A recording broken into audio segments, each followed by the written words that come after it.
on the Wild World. I'm playing that one right there. That's the wrong intro, Rico. We playing Morning Glow. See here, here.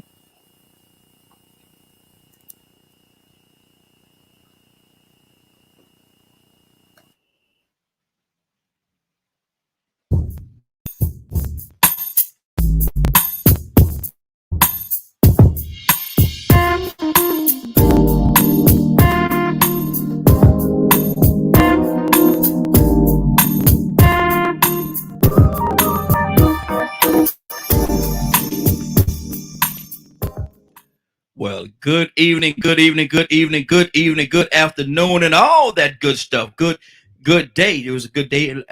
This is a real men being men. My name is Raheem Ajami. I'm not important. I'm just the question asker. This is real men being men. What we got with us? We got Rico. Rico, tell everybody who you are, brother, and where you're hailing from. My name is Rico Jackson, and I am from Anniston, Alabama. Now let me do that. We wait on a few other people to get here before we get started. So let me do this for you. If I could get you to do this for me, man, because people a lot of time when you say that, man, a lot of people don't understand the history that is in Anniston, and tell them a little bit about the history of that particular city, because a lot of people don't know. Well, the biggest thing is not nothing to really brag about, but during the Freedom Summer, they had the Freedom Riders bus going around registering people to vote, and this was the city where both buses were attacked. One made it out, one didn't. So you have a lot of historic and iconic photos of a Freedom Rider bus that's burning, bales of smoke and fire coming out of the bus where it was bombed on 202, just right up the road from where I am now. And like I said, it's a historic photo. Um, and like I said, it's a piece of history that you really don't want to be acknowledged for, but that is what it is. And then we also had the former Fort McClellan. So we had a military base here at one point in time. What impact did that military base closing? What impact did that have on the city itself? Man, it really almost knocked the population in half. I mean, it affected every school. I say that every school lost a few students. It took away a lot of diversity. You know, being in the South, that military base was very popular. I mean, it had people from all over the country, not all over the world. You had Germans and Italians out there from other countries. You had different people from different militaries that came and trained in the chemical weapons school. And then you just had people from all over the country, people that had not only been overseas, being that they were military families, but people that had lived in New York and Detroit. So we had a lot of different culture around here at one point in time. Even though it is small town Alabama, at that point in time, we were like the trendsetters for our region, because a lot of people would come here to get a lot of new culture, new style and fashion.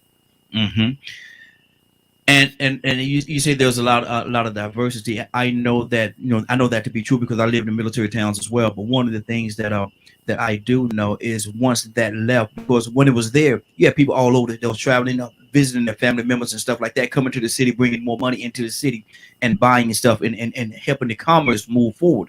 When that went away, all that stopped. Right. And so economically, that fort, it almost doubled the size of the city. So when all that activity stopped, that was like half. You got a big section of land out there just available for development and all different types of things. But at the same time, it took away what was already going on, which was very much bustling that military community. Wow. And so I can imagine it was a huge impact, man. There had to be a huge impact, and not necessarily in the positive. Not necessarily in the positive. And so, and I just wanted to take a few minutes before everybody got here, man, because a lot of people don't understand when you say Anniston, a lot of people don't know, what that city and what's inside of that particular city. I know it has a lot of Black history too, from what some of the conversation that you and I had. Right. Well, mainly the history behind the Freedom Riders bus. And like I said, that's a history that most people, you shouldn't want to celebrate, because there was really no victory accomplished in that. It was just a incident of terror. No justice was served. So we, even though it's an incident of infamy, you know, is nothing that we really should celebrate. Yeah, yeah, exactly. All right, let's get this thing started. I want to. We got Leonard with us, Captain Leonard. Good evening, sir. How you doing this evening? Good evening, gentlemen. How are you this evening? Hey, doing well, doing well. Toussaint, talk to me, brother. What's on your heart? Good evening. Tell everybody who you are, where you're hailing from. My name is Donald Toussaint. I live in Pascagoula, Mississippi, and I am from Opelousas, Louisiana. Okay. Is there any history you want to give us on any one of those two cities or both? You know, when Rico was talking about it, there was a massacre Mm-hmm. in the city, well, the town of Opelousas, Louisiana, Mm-hmm. uh, and I think, if I'm not mistaken, there was um over 300, and I'm gonna look it up as we go along. Mm-hmm. Um, that were killed, set on fire. It was a mess. Mm-hmm. So it is a little town that I grew up in, that you never know when until you start searching out history in places that what actually goes on. But Mm-hmm. it just shows how much terror that actually happened in the South. Yeah. Yeah. I remember my sister actually got married when I was about 4 years old, and she moved to Pascagoula. Moss Point is a twin city, Mm-hmm.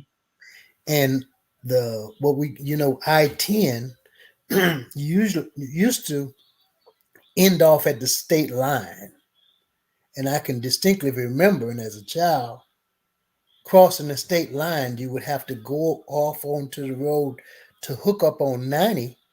And actually, the Klan was at the turn of the road, right as you go on 90, Mm-hmm. and they had buckets like Salvation Army asking for Good donations. Lord. I'm Good telling you Lord. what, I'm telling you that I distinctly remember that, because we used to joke and clown about it, and not only we would clown about it, it would make us mad, and Mm-hmm. we want to get out and fight. And I remember my daddy said, "Boy, you don't want to get out this car." Mm-hmm. So Mm-hmm. growing up in that type of era, when actually segregation was just started, and I say this a lot through different times, when everybody else was being bused across from one place to the other. The school that actually I was in, still in preschool, Head Start, my brothers and sisters, the school was across the street from Mm-hmm. the house. So my mom and dad was like, that's the school we're going to. So Mm-hmm. can you imagine being the last of 12 kids, that we would go, actually they go there and have to fight every day? Mm-hmm. But Mm-hmm. what good thing about it is that if you fought one of them, you had to fight them all. Yeah. Yeah. So Mm-hmm. I can't tell you what my brother did to this little white boy when he wanted to use the restroom, and the comment was, uh, uh, shut up, the N Yeah. word. Mm-hmm. And actually, I just tell you that my brother, he went on and done what he had to do in the restroom, but the little boy that told him that and gave him the comment had to go home and change his clothes. Mm. Wow. Wow. Because he couldn't whoop it. He Yeah. couldn't whip Yeah. it. See, Mm-hmm. my brother, he was a fighter, boy. I tell you what, Mhm. He'd whip up on a joker in a heartbeat. So, Mm-hmm. so that's just some of the memories that I remember from the little town called Opelousas. Look it up, Opelousas Massacre. I just looked it up. I just Mm-hmm. looked it up, man. And when I tell you, wow, Mhm. Mm-hmm. another piece of history once Yeah. again. Yeah. Yes, All this time I've been hearing him say Opelousas and never thought to look it up or that that's Mm-hmm. part of their history. But I'm pretty sure you can uncover hundreds and hundreds of more massacres like this. Yes. But Mm-hmm.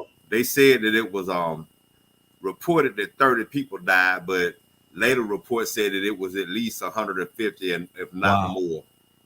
Mhm. Mm. And then, Mm. I'm just reading the story that's behind that, and I'm like, wow, once again, man. Mm-hmm.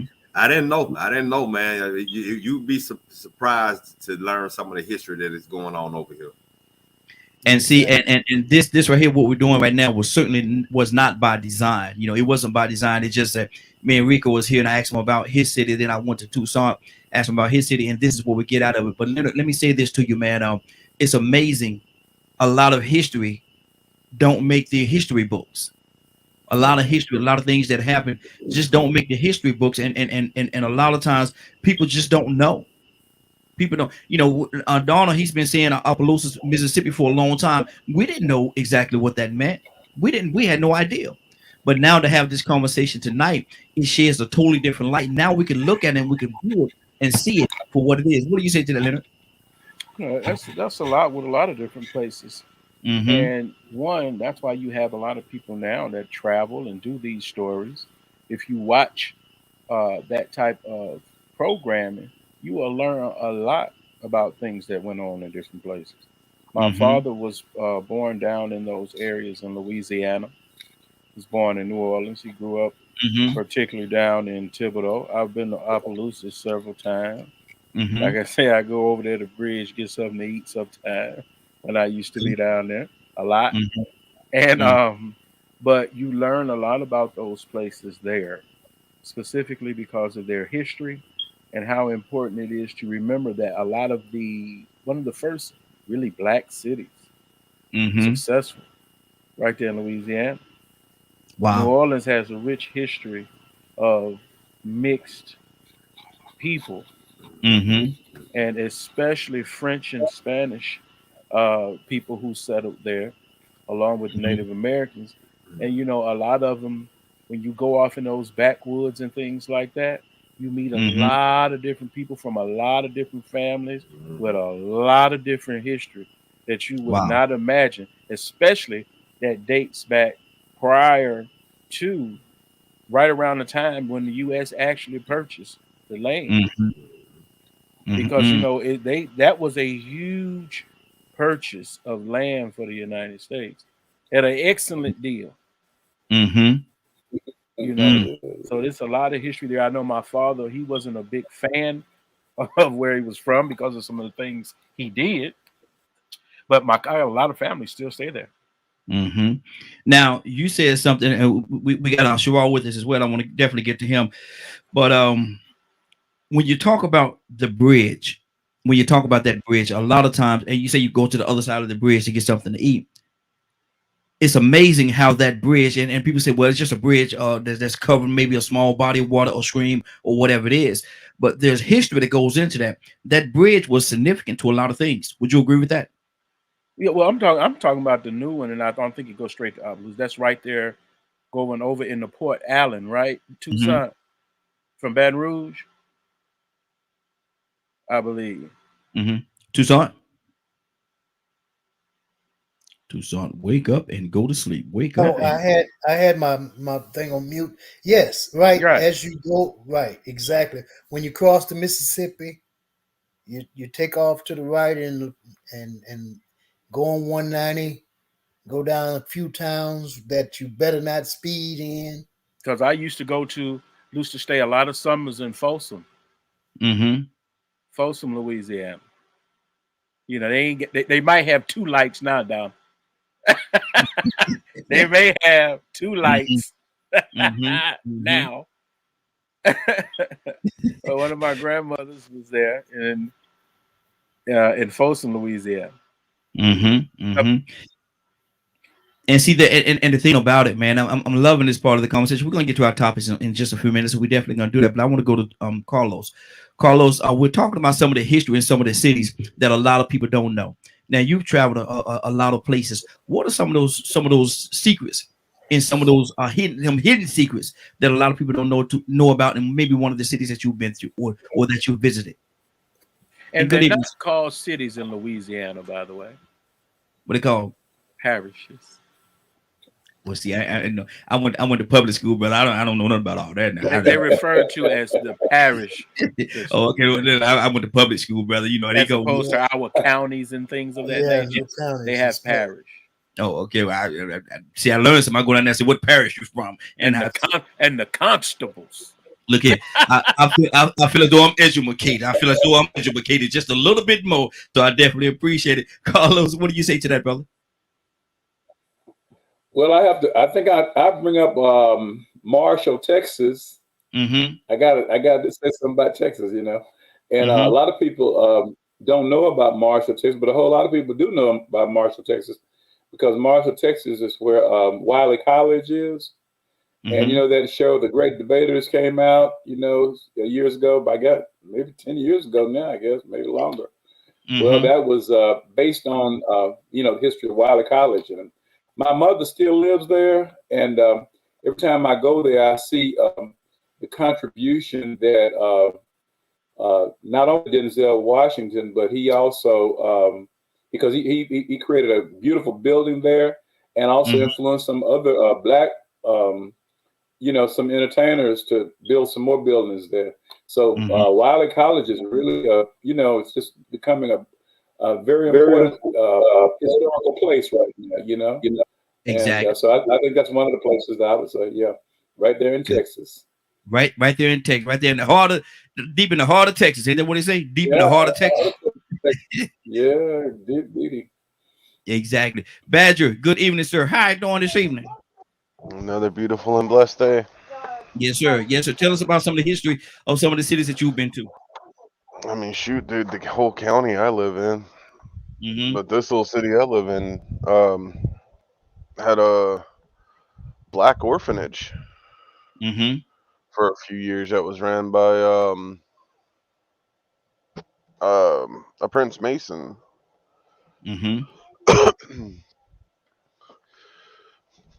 Okay. And go ahead. No, I was saying, tell me a little bit about it. I think it's Dickinson Orphanage. Of course, I start talking about it, and it's like, oh, the name left. Oh no. Because I was thinking about all kinds of stuff that I found out about around here.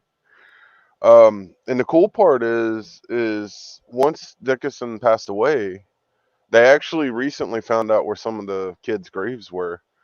And we were able to get a marker and everything put out for it and stuff. Through the local museum. And the cool part is, which something a lot of people didn't know, is after Dickinson passed away and that land was split up and all that, the Prince Masons actually bought another property there's a 2-story white brick building, and I know exactly where it's at, and I'm in Fighting the County over this. That became the orphanage, and I've actually met one or two people that before the Prince Masons quit paying the taxes on it, actually grew up in that orphanage. Wow. So that orphanage was around for I know at least 1910 all the way to like 1980s.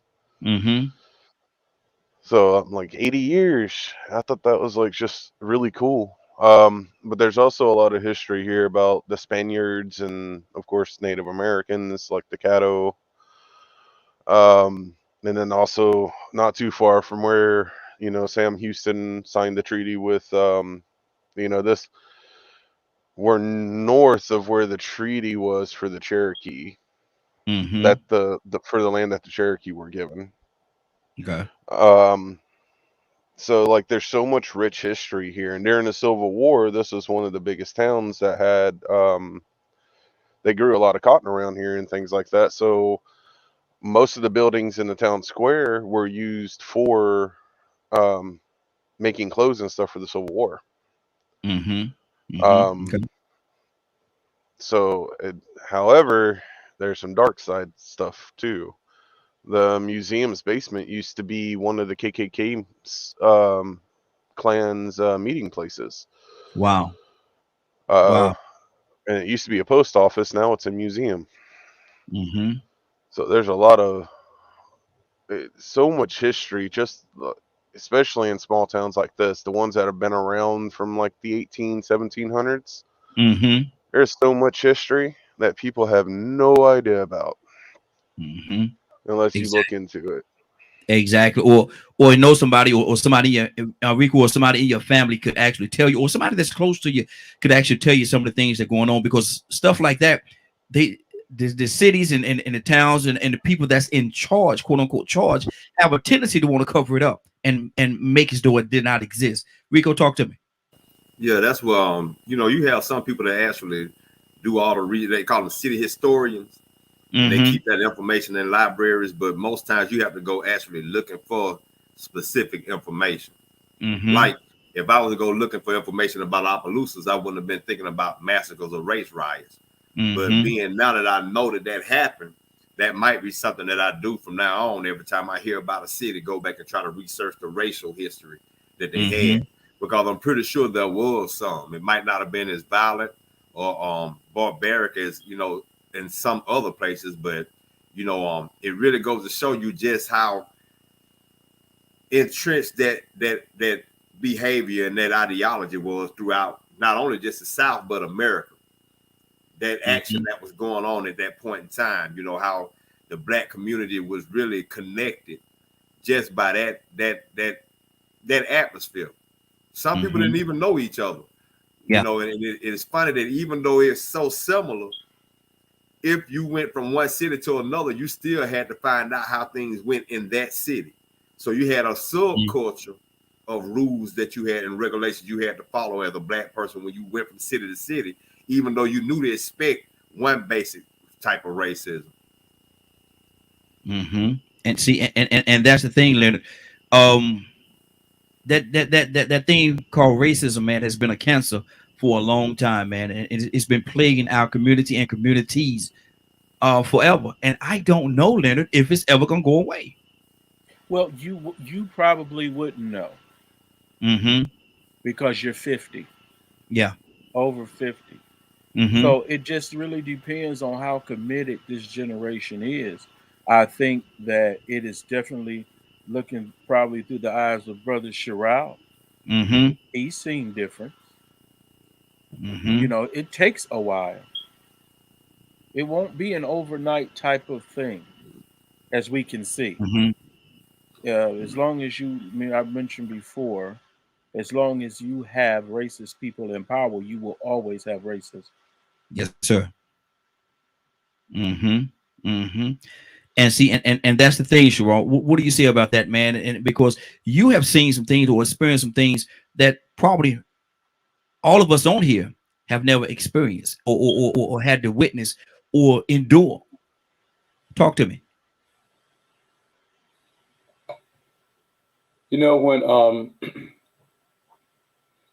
after George Floyd was killed, and when it just got spread all over the world, and people were marching all over the world, I tell you, it was like, for me personally, it was like a lift, not because this man had died, but because this man's life had affected so many lives, and people of all races are saying, yes, it's time for this hatred and stuff to stop. I think I told you guys before, my daddy was, he didn't like white people. He just didn't. Okay. But in my own life, I have come to try to, try to measure people by how they respond, how they act, what they say, and try not to prejudge them. But we all have a little of that. But I've had some good people that have shown me to be good people. And so everybody, all white people are not bad and racist. Yes. All black people are not good, and so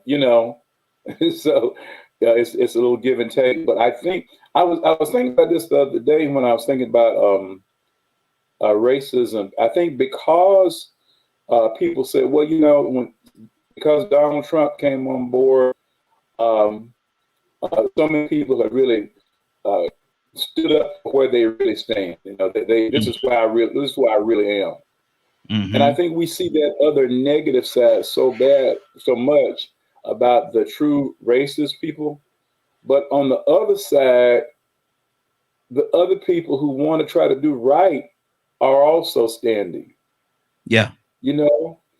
Whites and non-black people are standing, and not just because it's in its own milieu of police brutality and all that. These are the catalysts that help bring it on. But these people are saying, no, this is wrong. And all through every civil rights movement, there have been people who are of different races who have come to join our group, to walk alongside us. And I think what it does, it restores your faith in humanity. Yes. That that something good can happen when you see these people walking together. Because see, part of the thing is, I think, is that for such a long period of time, blacks and white were separated. And so all of your lies about racism and all your lies about the inferiority of black people could be perpetuated because you did not know black people. But once they started going to school together and getting to know each other and friends and all that kind of thing, it's changed. Our culture is changing. It really is. I'm still amazed at certain things, because there are certain things I just come through. I knew where I was, whether it was in Mississippi, Alabama, Texas, whatever. You know where you are. But even some of those places are changing, and I think that's a good thing. Sometimes we just kind of need to hear some of that too, Yeah, we need to hear some of that truth too, Absolutely. Tucson, what do you say to that, man? You have to acknowledge where you are. You can't just be, but you have to acknowledge where you are and acknowledge what that history is. What do you say to that? I think you better. Because see, now this thing that we are still, after so many years, almost you think or you hope that it just goes away and falls from the face of the earth. Somebody passing it down. That's the bad thing about the whole thing, is every time it rises up, that means that they've been talking about it continuously, from the grandparent or to the grandchild. And you can almost tell when you go to the grocery store and you're just shopping. Yeah. And then you have this person that comes by and they pull their kid a little closer, like you about to do them something. And I'm like, got to move on. Got to move on with life, because I don't let other folks influence me. You can be whatever you want to, as long as we don't cross that line. Yeah. Because we work and we around these people. Some of these people are from the elected officials, to the police department, to the firemen, to the doctor, to the lawyer, to the judge, every day. And you just have to know where you are. I know that there are some places right now. I can remember going to the Waffle House in Vinton. I think, is it Don, Vinton, Texas, right in the Louisiana Texas line is either Vida or Vinton, Texas. And I remember going to the Waffle House, and I didn't like the way they served my order. Okay, and I decided that I was not pleased with the service. Okay. So I see knowing what the this is way, for. yeah, it went exactly that way. Mm-hmm. Because me and my family sitting down and thought we was going to enjoy a meal, but because I didn't like the way they just throw my food any kind of way, I decided that I was going to say something. Mm-hmm. Well, Mm-hmm. the next thing I know, that you have to leave the premises. Let me speak to the manager, thinking that, okay, the manager is going to come and straighten this employee out. Well, the police was called. Wow. And I'm thinking I'm going to explain it to the police. Well, that didn't work out either. So you have to know where you are, because those things exist. So you got to watch how you conduct yourself, even though, and it's not a fear, it's a survival. We're still, after all of these years, here we are about to break into 2022. Come on. And you still have to be wise enough to know that you can't raise hell everywhere you go. Wow. Wow. Now, Badger, situation like that, where you ordering something, you're paying for a service, you're sitting there, you expect to get a certain thing when you're paying for this thing, and now you complain because it's not right, and now the police are called, and the police come. You think that they're there to protect and serve, and they come there with the same attitude as the one that gave you this service. Why is that something that still goes on, or is going on in this day and time? Probably to do with what I mentioned earlier, the last time we talked.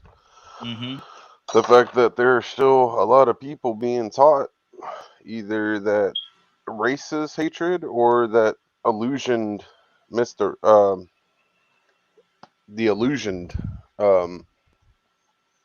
junk, in my opinion. That's just the way I'm going to word it. I was having a conversation with a mixed man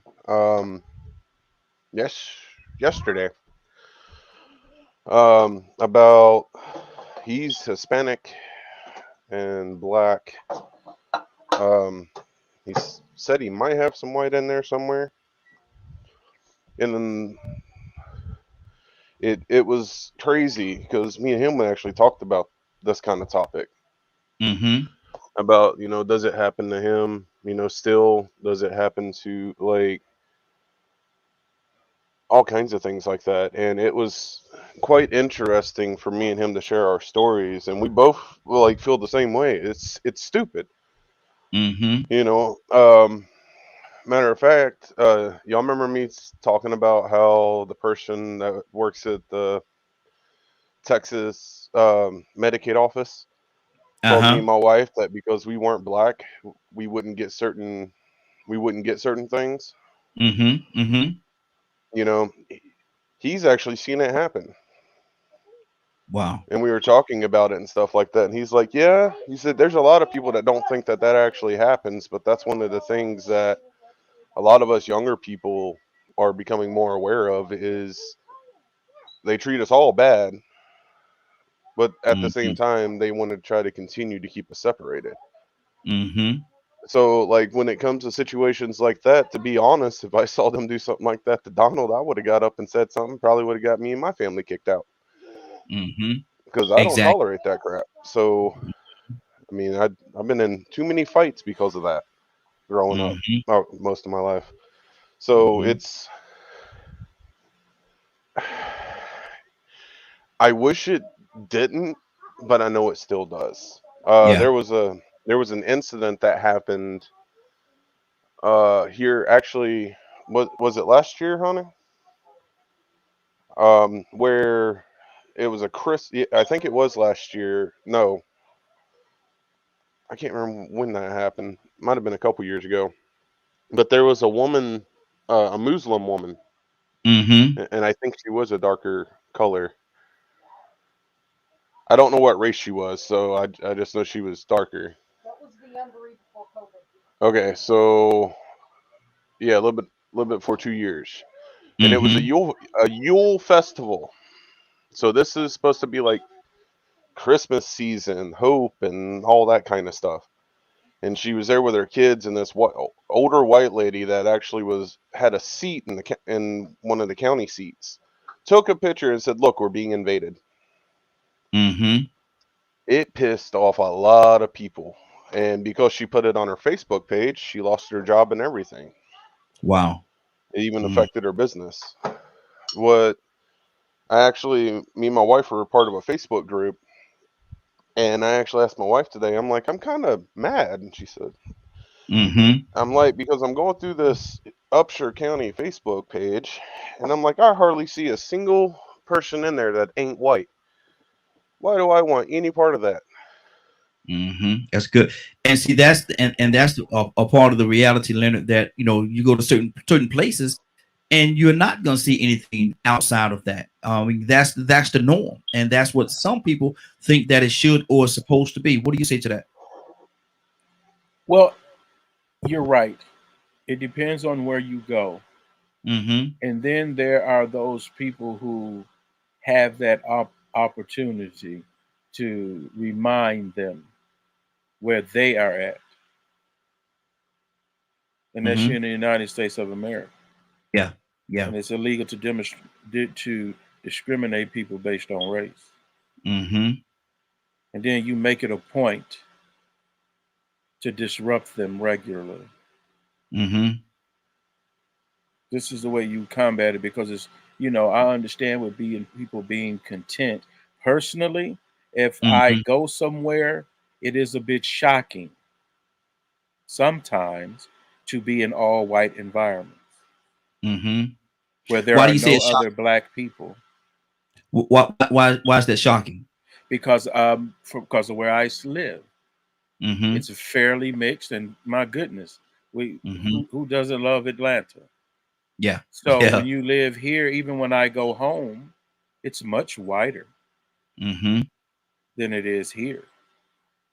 So there are still certain places where black people, it's not that they can't go, they just prefer not to go. Because there's nothing over there for them. There's nothing that they're interested in there, and they're content with their surroundings. And so, it really depends on where you go in the history of things, what is going on. There are some places, like, say, for instance, I'm not sure about some of you, but I've never been a fan of Cracker Barrel. Oh, I've never been inside the place. Never been inside. All it took for me to hear was about one incident there, and I no longer go there.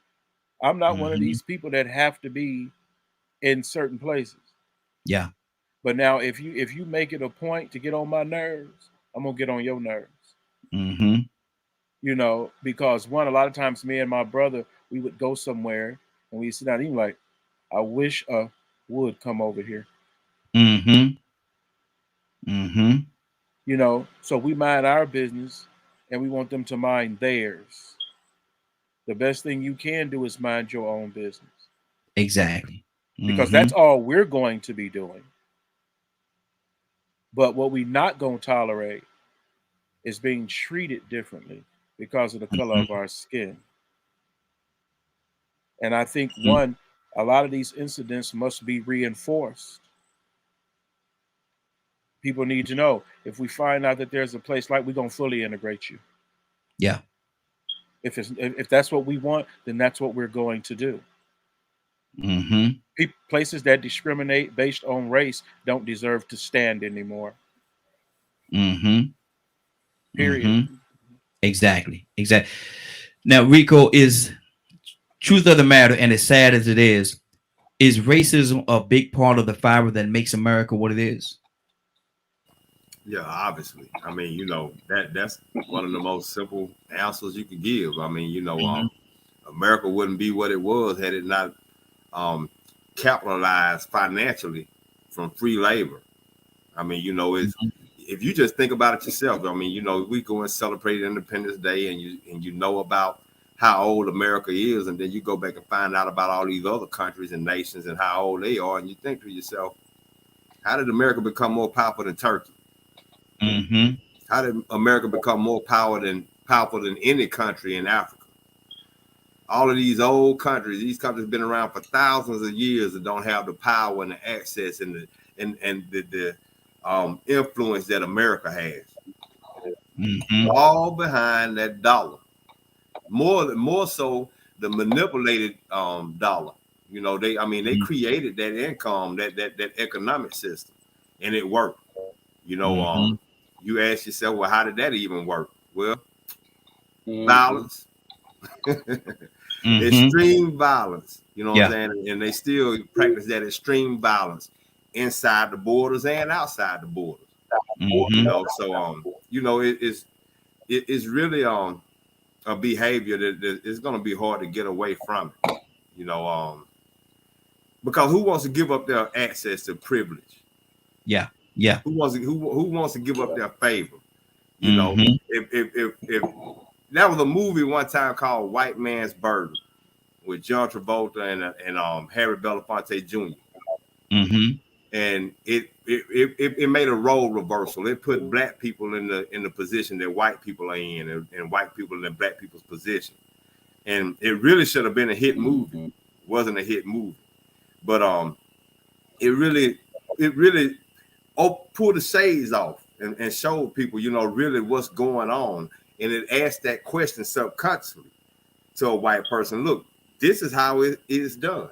Imagine your white skin being the one that is persecuted or stereotyped, always not given the benefit of the doubt, always accused of something, being oppressed. And I mean, man, the movie should have won awards, man. I don't see how it got by, but it really goes to show you how it works. And really human nature, probably won't allow that to not die completely because of the fact that there's a benefit from having faith. That's good. Tucson, I'm sorry, Carlos, what's on your heart, brother? I was thinking about something a few minutes ago. We were talking about. I see this. There's a commercial.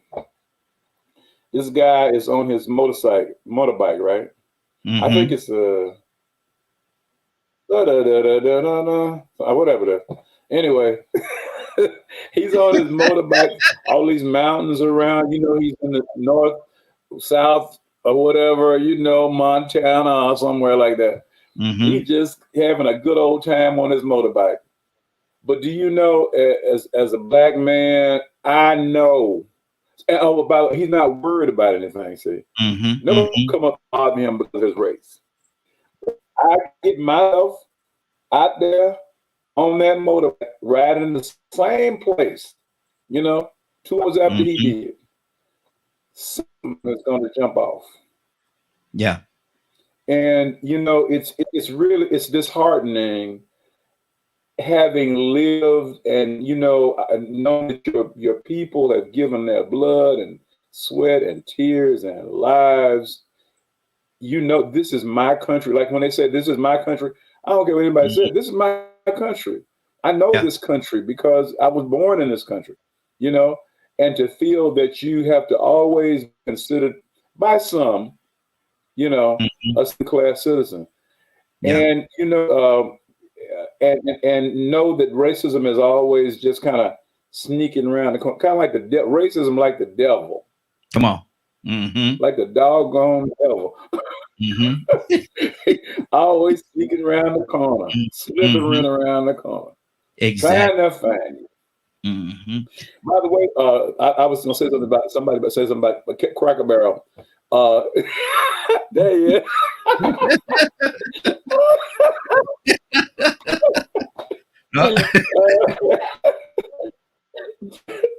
I was going to say something about Cracker Barrel. Let me say a letter. I was this was like maybe 20 years ago, and I was coming through Mississippi. Now, okay, but Deshaun, okay, you know, Texas is bad, but Mississippi, and I'm bruh. Okay, so we were in Vicksburg. So you know how we do when we're trying to see if we can go inside somewhere. We kind of circle a wagon train. You know, kind of drive around there, see if we see the little people that we know, the black people in the place. Oh man! And so we saw. I was with my wife then, and we went on out, and it was a Cracker Barrel. In fact, actually, tell you the truth, I have never been mistreated at a Cracker Barrel myself. You know what I'm talking about? And but because you know you would think by the name, you know, but I've never been mistreated. Gotten good service at Cracker Barrels all through the United States of the South. That is. But you know, it sneaks up on us all the time. And sometimes without even, it's almost like that time when I was a little kid in Kilgore, Texas. We went to this department store, and I was getting me some water from the fountain, and I kind of noticed that the water fountain had 6 whites on it, you know. But there was a store downtown called Whites too, also. So in my little mind, let's just I'm just giving some water. But it was a White's water fountain. Y'all know the deal. So and my mama said, "You better get away from there," you know, that kind of thing. And it's sad that there are still those little places, there are little things, there are little avenues, little corners and crevices where you have to always be on your guard. You know, I'll be honest with you, I'm gonna just tell the truth that living in Atlanta, Georgia, I do not have the same fear of police as somebody living further in the outskirts of Atlanta, or living in Alabama or Mississippi or Texas, all these other places, because it's like a culture here in Atlanta. You know what I'm saying? And so but the majority of black people do not live in Atlanta. Okay. Yeah. And they have to deal with those little, you know, slights and stuff, all those kinds of things going on. And it's a trip. It really is a trip. Hey, my grandchildren and my grandchildren,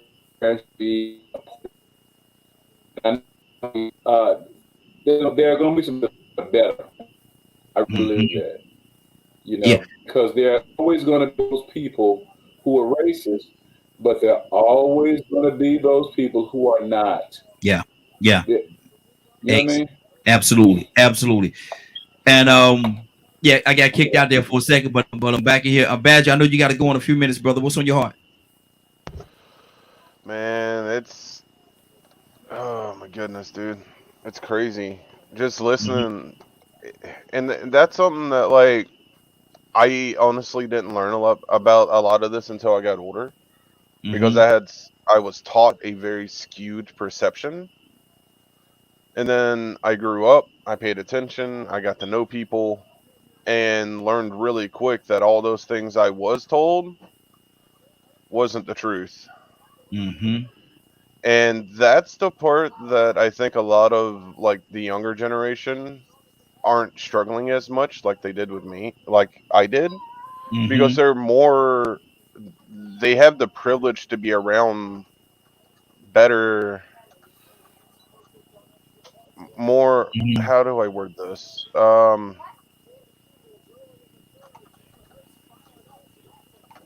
More diverse people, more diverse people. There's more people that are more aware of what's going on and why things are the way that they are, and that they're more I think intelligent might be a good word. They're not. It seems like more people are not as ignorant as they were before. Mm-hmm. Um, they're realizing that there's a lot of lies that's been spread. There's a lot of Yeah. misdirections that's been done across Mm-hmm. the board. Like not Mm-hmm. just to one, but to everybody. The lies that's been told to people like me, my age, and things like that. It's just it's cool to see because I'm around so many younger people. How many of them are putting away a lot of the old stuff and Mm-hmm. going, I don't need to think like that anymore because that ain't right.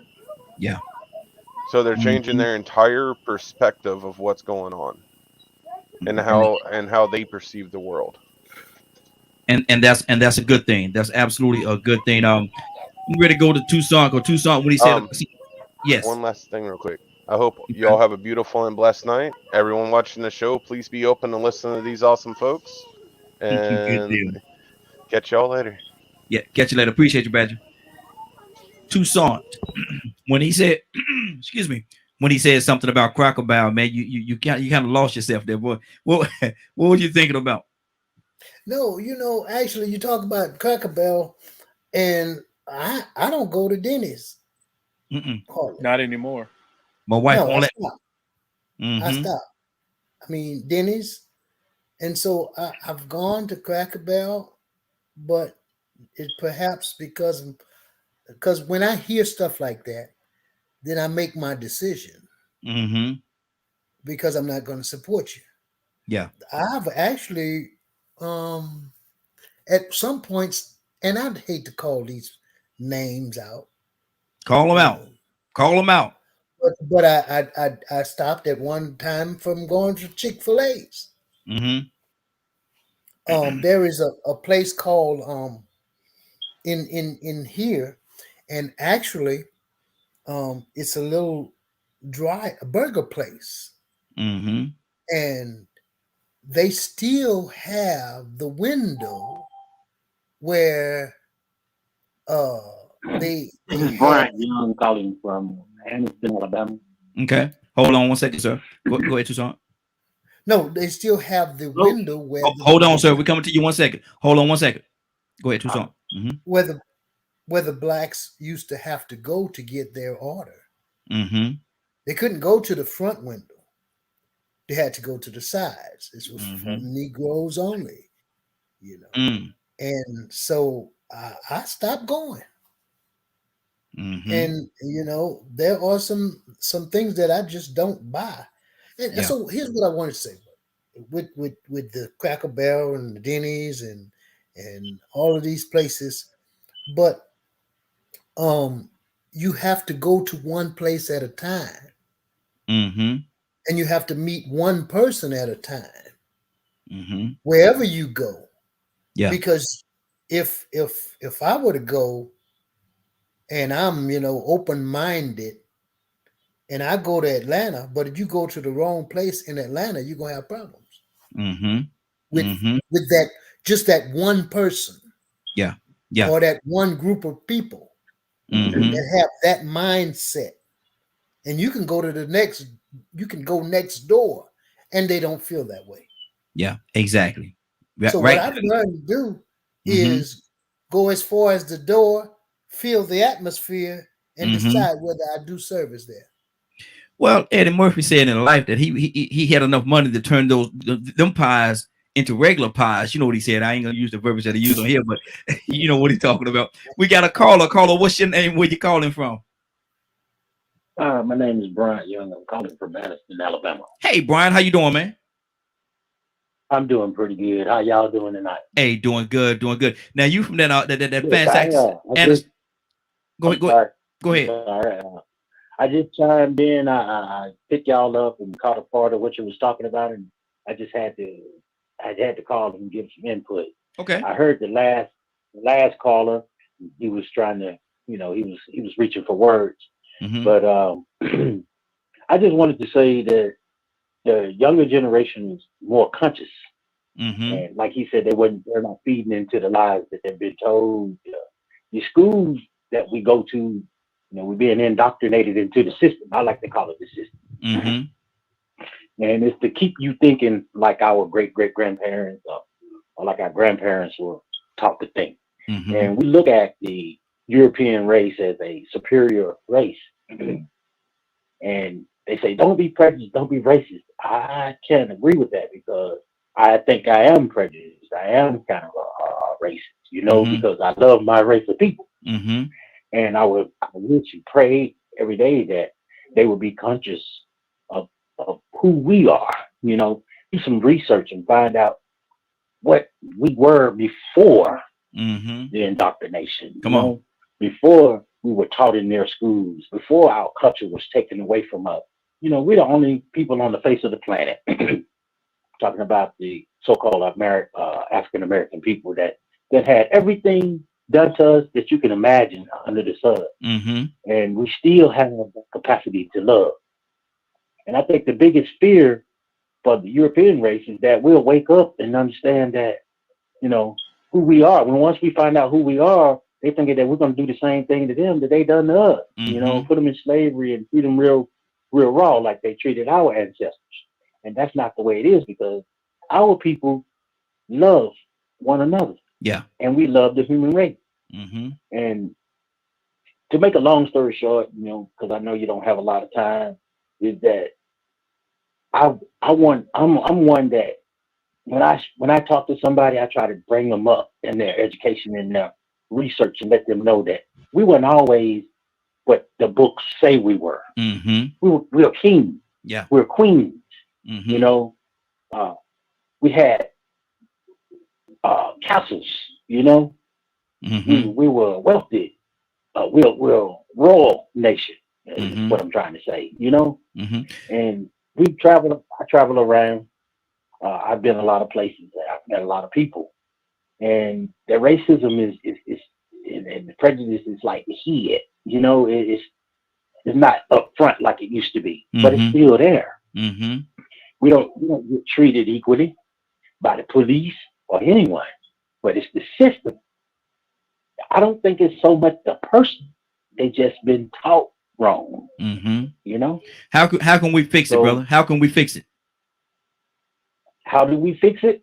Our people have to find out who they are for real. They got to understand who their ancestors were, and we have to honor that. You know, honor our fathers and our mothers. When I say that, I'm saying our ancient ancestors. You know, once we find out what our royal heritage is, you know, we own land. This land that we live on, that we walk on every day. Our Aboriginal ancestors were on this land. It was taken from us, you know, and now it's being leased back to us. Let me ask you this question.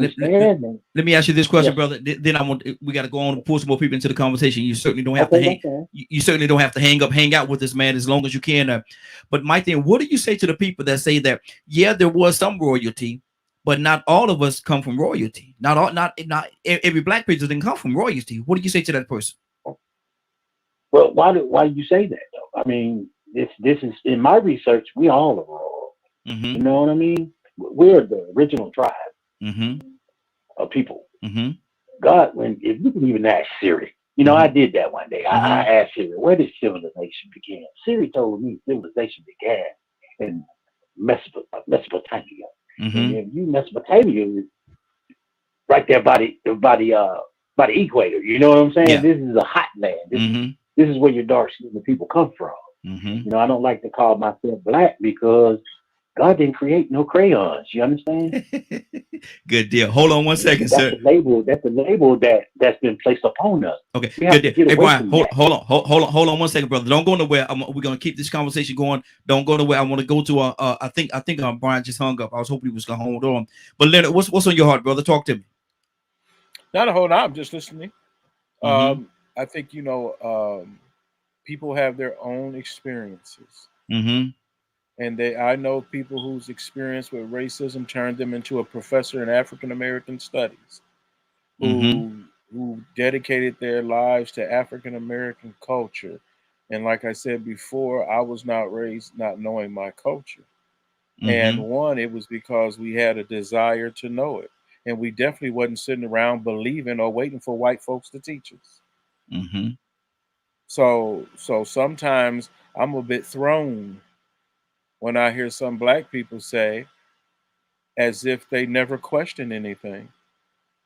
I knew white folks was liars not long after I learned how to read, Mm-hmm. which is, I truly believe in educating people to educate yourself so you can read, Mm-hmm. so you can question things. That, I mean, that's almost a part of self-preservation. I mean, I've never had it in my the thought in my notion in my head to believe or just Mm-hmm. blindly believe what someone said. Not even my parents. Mm-hmm. My parents had to show me why they did things and said things that they said, and things of that nature, so it would make sense. Mm-hmm. You know, it Mm-hmm. wasn't good just to, you know, they didn't just lie to us. We never believed in Santa Claus and the Easter Bunny and things. Like, we had fun playing with the other kids, Mm-hmm. but that's what we did with other people. But we were never taught to believe in Santa Claus or any of those types of things. So, you Exactly. know, sometimes I can get real irritated Mm-hmm.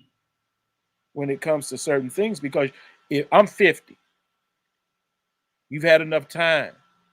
Yeah. You've had enough time to know what's going on. But now I Mm-hmm. don't fault you for choosing not to, but do understand everybody ain't stupid just because they black. And Mm-hmm. our people are very intelligent, those people who choose to be.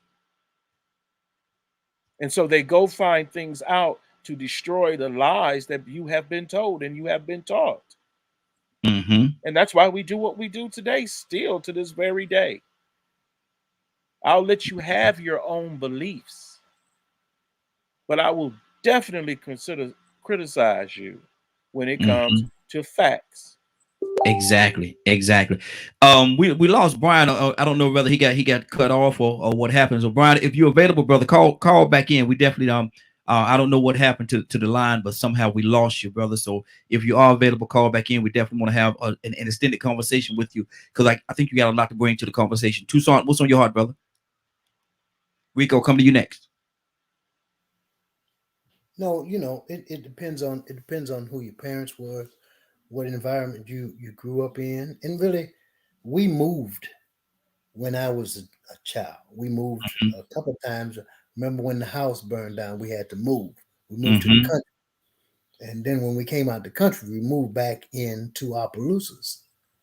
But our parents wasn't ignorant. Mm-hmm. You know, we wasn't walking on with our head down. Mm-hmm. You know, we knew that Santa Claus wasn't getting me nothing. It didn't make no sense for the Easter Bunny to lay eggs. You know what Mm-hmm. I'm saying? And so when it came to even my father being a preacher, a Baptist preacher, we had to learn scripture, okay, Mm-hmm. as a part of our lifestyle. Yes, sir. It was a Mm-hmm. lifestyle. But when you look at all of these stories and you saw them on TV, it didn't make any sense, because when you talk about Eden, even the garden, and you looked on the map and you said, wait a minute, all of this stuff is happening in Africa. Mm-hmm. And all I see is Caucasian people. So something's Off. going on wrong here Yeah. Yeah. in the movies, because it didn't make it, you know, that. So what I'm even in that, when you talk about scripture and you talk about rightly dividing the word, you put these alive words into reality, and allow them to make sense. So you see David and others of the household of the Hall of Fame of faith, and they look like me, rather than what was portrayed. So when somebody may say, "Well, we don't know who we are," well, some of us, and Rico probably couldn't say this, it didn't make no sense. I mean, I saw I read what I read, but I had my own interpretation of it. Not only my own interpretation, it's just a sensible thing to look at what you're reading. There is one other participant in the conference. We boot the phone Please line. announce yourself. What you're reading, and then what's on the globe. And when you look at what's on the globe, and you start to you don't, and I don't do any, and I'm gonna shut up. I don't per se do any research. Some things are common sense. Yes. When you read it, then in your rightly dividing, that causes you to study and don't be closed into one avenue. You reach out and say, okay, I can gather up the pieces. Come on. And fix it so I can hold my head up rather than get off the sidewalk because somebody else shows up. The devil is a lie. Come on. Good deal. Rico, talk to me, brother. What's on your heart? That's funny that he was saying that, man.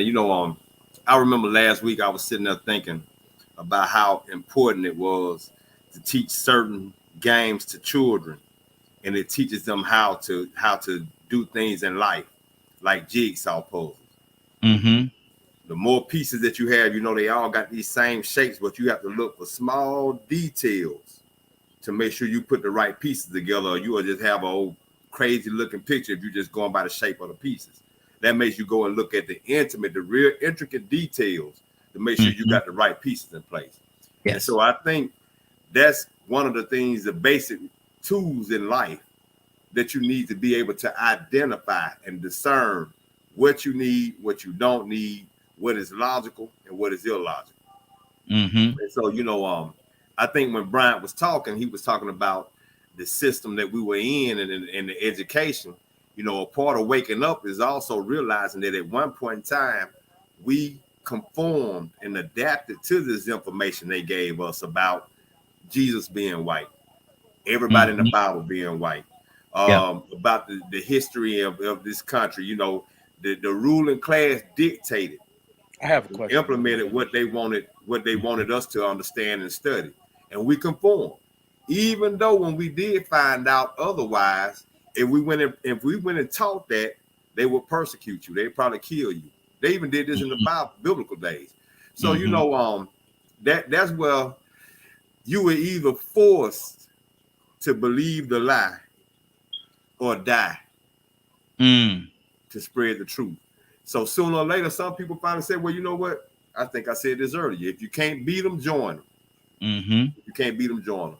And to that point, when you join them, or when certain people joined them, the lines of what racism is began to get blurred, because some things they just accepted as normal. So now here it is, we're being surprised by it. I think it's so valuable to have people like Donald Shiro around that can say, hey, I saw with my own eyes the white water fountain. Yes, sir. The white restroom, just in case you don't believe it. And just in case you think it was 1,000 years ago, or 400 years ago, or 200 years ago, it wasn't that long ago. You barely missed it, young black man, young black woman. But you let some people tell it that racism doesn't exist anymore. It's getting better. And that's the reason why we get caught by surprise. Like that video you showed last week of the courtroom, everybody in the courtroom in 2021, everybody in the courtroom on both sides of the table, all in cahoots to sabotage this man's life, his livelihood. You saw it in the Ahmaud Arbery case. everybody in the system, the police department, the prosecutors, DAs, all in cahoots to let white privilege reign again. To let a separate set of rules be applied to these people because they're good old boys. So, you know, every now and then we get these wake-up calls. You know, Mr. Sherrill said, it always pops up and surprises you. And that's the reason why, because it evolves. You see, it shocked a lot of people to see that video of that courtroom going on with that. Well, how about this past week with the judge in Louisiana just letting the N-word fly like it was oxygen? She determining people's livelihood. Somebody tried to break in her house. They kicked her son off the track team. He on the track team at LSU, running with a whole bunch of N-words that they just had a good old time. And I guarantee you, when the son is at school around his friends, he probably rapping, saying the N-word, hugging him on his neck, my brother, and this and that. But then listen to these people in their personal life. These people of standard, these people of stature, these people of power. This woman got power. And she chimed in and joined in just like the rest of the lynch mob did in the past. So it evolved. We got to make sure that we keep our guards up so we quit getting caught by surprise. Because like Mr. Sherrill said, every time you turn around, it's peeking around the corner. Where is it? Where is it? Where can I throw a little white supremacy at? Every corner you turn, they find in some little way, and it exists in every little corner of your life, whether you realize it or not. Exactly. Leonard, you say you had a question? Yes, and this is for people who was born and raised in the South. Were you taught in your churches that Jesus was white? A lot of times, yes. Really? Yeah, a lot of times, yes. Because I've never been to a church that taught that. A lot of times, what they'll do, they won't say it, but they didn't say it. It's implied. It's implied in so many different ways that is, and then by putting that picture on the wall. Because in our churches, we rarely had, we didn't have images and things like that. So the closest thing we had to a printed image was maybe a fan or something of that nature, and those were usually provided by Black funeral homes. So Black, and where I'm from, Black folks still usually are buried by Black people. So you know, my grandmother had an African American Bible that she preferred because the pictures weren't white. Okay, but see, the thing about it, and when I say it's implied, what they do is not said, and in some situations it could possibly even have been said. I'm not gonna say it's not. I haven't heard it being said, but it's been implied in the picture, in the place that they put on the wall. When they in the description, they take away from the description that's in the Bible, because the Bible tells you what he looked like. The Bible tells you like because broad. Really, there shouldn't be any Black people still alive that believe that. If that is true, there is. You got Black people that believe all kind of things, man. That and I'm trying to be. You got to think about the most popular image. We still live in an image-driven world. But there are white folks, despite the image, that don't believe that Jesus is white at all. Yeah, behind the scenes. But what I'm saying is when you go to any church right now, you're gonna see a picture of Jesus. Who you gonna see? Right, because they're not teaching it in seminary. But the picture, the thing is, you ask that question, and it's about the vision. See, when we're at our churches, we see him on the cross. Not in all churches. Long hair. No, we talking about in the South. Okay. Now I can vouch for the churches I've been to and the Bibles I've opened up and saw illustrations and pictures. And it was odd to see a picture of a Black Jesus. But it was more predominant, whether you looked on TV, whether you looked on that fan, whether you looked on that program, whether you looked up in the pulpit, wherever there was a picture, even on the stained glass. We got the same stained glass as Catholic church. 9 times out of 10, Black people bought old white churches that had the old picture. So, you know, it wasn't told, well, you know what? Ignore that picture. Ignore that picture of that man on that stained glass. Ignore that picture of that man on that frame. Only thing you saw was white long hair, Yeah. You look them up now on Google. I guarantee you. So you all never in the South. You never knew who that person was. The picture of. Later, I know who the person is. Later. Yeah, But that wasn't who they taught you that. And that was something that you had to go find out. Yeah. Mm-hmm. Because we know Jesus wasn't posing for no freaking pictures. Trying to get away from them Roman Catholics. I know Jesus Raheem. was black public citizen. Yes. Raheem, I don't want to cut anybody off, but do you see that question right there? Yes. I'll read that for a minute. Do you think Jesus was black? Seems to me he was probably a dark Middle Eastern Jew, a pure Arab Jew. There's no such thing as a pure Jew. See why I wanted to say that is, and I don't want to cut anybody off, is that there are a lot of people that they would prefer him to be anything but. Exactly. That's my point, Tucson. Mm-hmm. They would hope or rather go to hell. Right. If he's not one of the, because see now we're gonna everywhere. Be some crying and gnashing of teeth, ain't it, Tucson? Oh yeah, because you got we're Mexico, we're Indian, we're this, that, and the other. All you have to do is mix a little of the blood, and there you go. Appreciate that. Mm-hmm. So I'm just saying, and I'm not trying to discredit or trying to see, because I know that to me, I don't care. It don't matter. I just need somebody. I need somebody to help me that I can't help myself. But the truth of the matter is, all you have to do is pay close attention. And any nationality known to man, once I mingle and mix with them, some kind of way, that's what I'm talking about. Come on now. And so, some kind of way, you can tell that little child got a little Negro. That's right. Yes, sir. Wow. Yes, sir. Come on, Brian. Let's talk. Okay. He spoke of nationality. That's one of my pet peeves. I'm a Moorish American by nationality. I claim that on my census and everything. And I do that because of research, and I found out who I am. But if you ask anybody, any of our people, what their nationality is, they have no inkling of what you're asking them. And the ones that do think they know, they say they African American. And I say, how are you African American? Well, they can't explain that, you know?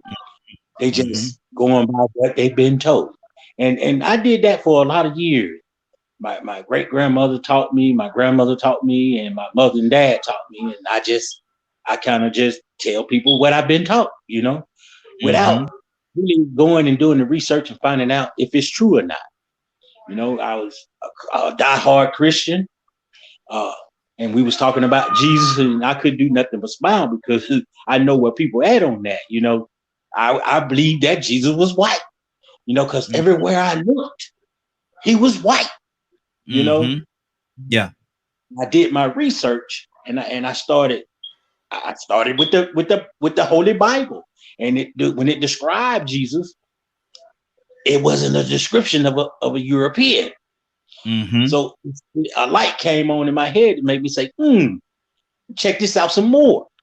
And then I dug a little deeper, and I looked farther than just right here in the United States of America. I started looking in the Eastern countries, and I started seeing there were statues of Jesus and pictures of him on walls in cities, and he was not white. He was bronze. He was bright. He was dark skinned. He looked it like me. And then I read a scripture in the Bible that said that, you know, a prophet would be sent to every nation of people with a message to free them. And I started going a little bit farther, you know, to find out who the prophet that was sent to me to free me. I want to be free too, because what I thought was freedom is not truly freedom. There's a difference in freedom, and there's a difference in liberty. You know, we have liberty and not true freedom. Those people that are fighting in these foreign countries, they know what freedom is. And when the government come in and try to take their freedom, they stand up. And I here in America, they took our freedom and we're not standing up as a people. You know, together we can change some things, but by ourselves, it's practically impossible. So that's why what I was saying earlier is I try to wake people up to who they are and hope that they'll create a love. You know, in my Moorish science, it teaches me to love instead of hate. But that statement is to teach your children to love who they are, love their people. Not so much, you know, it's the hate part. But there you have a little hatred toward being taught wrong, you'll be angry. But that you channel that anger into waking your people up and creating that love that for your people, and then together you will be a nation. Yeah, you know, that's good. If you look at history, the Jewish people, they came, they got reparations. You know, they got better handouts in America than we do. You know, I got this that saying, what they say, we get the 40 acres in the mule. You know, that and then they say the Emancipation Proclamation, but they leave off the compensation. You know, that's crazy. You know, Abraham Lincoln, he freed the slaves, they abolished slavery, but then they turned right back around in the 14th Amendment and re-enslaved us, and they did it with debt. You know, they made us in debt to them. Exactly. Hey, Brian, hold on, Brian.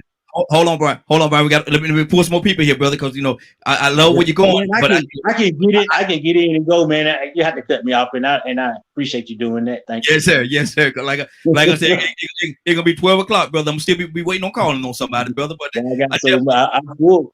I'm full, and I'm gonna try. I'm gonna get out of here, and I'm gonna keep listening to you guys. And I just want to let y'all know that guy y'all got sitting up there, that Rico Jackson, that's my brother. There you go. Hey, look here. You ain't got to go nowhere, brother. You stay right there where you at. You ain't got to, unless you got to go. If you got to go, you know. I got my ears on, man. Just y'all gonna fill me up before I lay it down. There you go. Hold on one second. We got another comment here. Leonard, you want to read that for me? Jesus' historical basis is primarily based on the writings of Josephus. Most other writings were done well after Jesus' death. It is hard to say exactly how he looked, but I know about the woolly hair reference and so forth. He wasn't white. Anyway, Jesus and a belief in Jesus has a lot of meaning to millions of people, so I guess it's good overall. Any comments on that from anybody? But hey, we could go on and on about Jesus, but it won't solve anything. We have to get into the solution, man. Let's get into it. Now, Brian. Now I just said we gotta let somebody else say something. Brian, hold on, brother. That brother, he full of wisdom, man. That brother wide open right there, man. I can't help it. I'm full up, man. We don't want you to help it, brother. Just let me get some more people here. We're gonna pull you back in because now don't go nowhere. Rico, talk to me, brother. What's on your heart? Sherrod, coming to you next. Yo, what's the question you got for me? About what he posted there. About what the gentleman just posted. Public citizen. Public citizen. I mean, yeah, it goes back to, you know, being able to understand what you're reading and comprehending it. You know, when I saw the description, I was like, man, this don't sound right. But then at the same time, too, even when I looked at the movies, something was just off about it. I can remember all the Jesus movies that I seen. And I just kept thinking to myself, man, why are these white people doing this to this other white man like this? Normally, I mean, I don't seen what they did to other black people. I don't seen the water hoses, and I don't seen the people hanging from the trees. But now I'm hearing this Jesus story, man, and they doing this to another white man. What's going on? This don't think this is right. But I'm gonna go ahead and go along with it for now. I'm gonna go ahead and go along with it because, you know, they say Jesus is a good thing, and I agree with what he said. You know, I feel like any religion that makes you a better person and a better human being, then dive right into it. If you need to be a Buddhist to make you a better human being, then go ahead and do that. If you need religion to make you a better person, if you need a religion to make you humane, then choose whatever religion you need. I just don't think I need a religion to love or to tell me right from wrong. I think I know better, and I know at the same time, when I choose to go against right, I have to accept accountability for it. I shouldn't have to pray, because a lot of times you pray, you still gonna go with your manly desire. Then what you're gonna do? Go back and pray to him for forgiveness? Well, you gotta be strong yourself still. So you know, if it makes you a better person, if it makes you stronger, if you need that reinforcement to make you go that extra mile to be strong and stand up against some of the things that you're trying to stop doing, cool, all fine and dandy. But you know, we still gotta also understand that when you dive head first in like that and you conform and you put your faith all the way in like that, some people might go along with every image that they see, because we're emotional people. You watch enough movies, you can get emotional and feel sorry for that white Jesus that you done seen.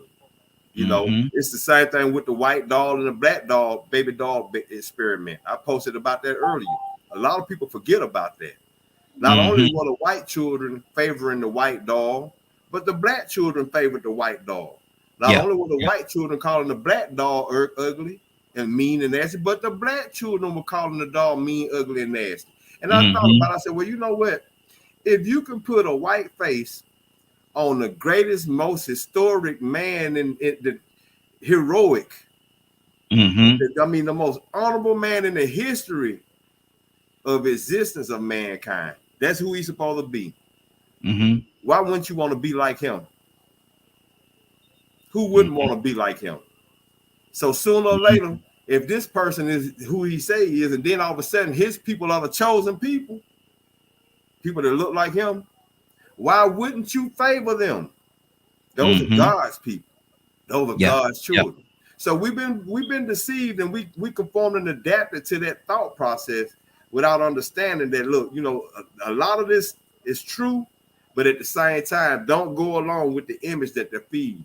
Because if they really felt a certain way or felt legitimately sincere about the word of Jesus, we wouldn't even have a race issue. Exactly. Sherrod, what's on your heart, brother?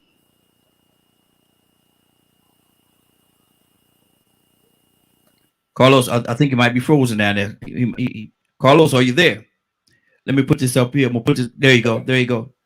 I was trying to get off the mute. My mute got stuck.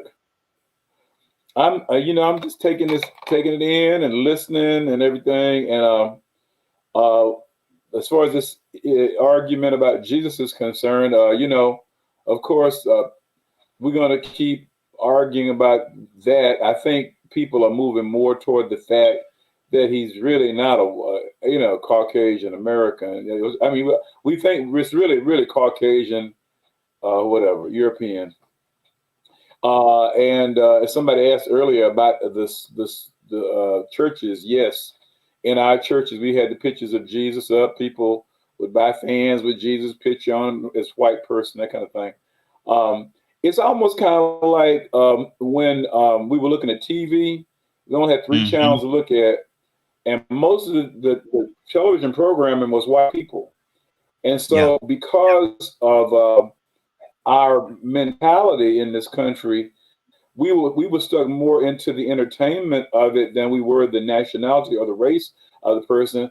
I love Lucy. I love Lucy too, okay, Lucy and Ricky and all those, because they were, I grew up with Leave It to Beaver, you see, and all that kind of thing. And so that was just so there, like Brother Raheem was saying, in our churches, it was just kind of there. We didn't emphasize that part per se. And then we live in a culture where white privilege and white superiority was always there. They had the power and the prestige and all that kind of stuff. Exactly. I think, however, about the issue about Jesus, his race, I think is that basically, I used to ask people about this. And I said, well, if you knew that Jesus were a black man, and I said, in other words, yes, I hear what you're saying. I agree with what you're saying. I believe he was closer to black than he was white. He was probably black. I don't know. But really, if you knew that he was a black man, black as you, me, the question is, would you follow him? Because that's really, I'll tell you what they would have did. They'd have strung him up in Mississippi. Lord, they'd have strung him up in Alabama. They'd have strung him up in Louisiana, Georgia, Florida. I bet you they would. He'd been sitting right back there at the bus with us. Exactly. Yeah. So, hold on. Y'all trying to see what they would have hung for a tree. You're absolutely right. No way. So go ahead, Carlos. Go ahead, brother. Because the question is, would you follow him? That's my question. Would you follow his principles? Would you follow his teaching? That's really the crucial issue. Because if he's a savior to the world, then we have to take him as a savior to the world. So if he's a savior to the world, he's not a European. We know he was Jewish to some degree, dark Jew, whatever. But to me personally, as a person, if he were him being black or not is not, that's the crucial thing.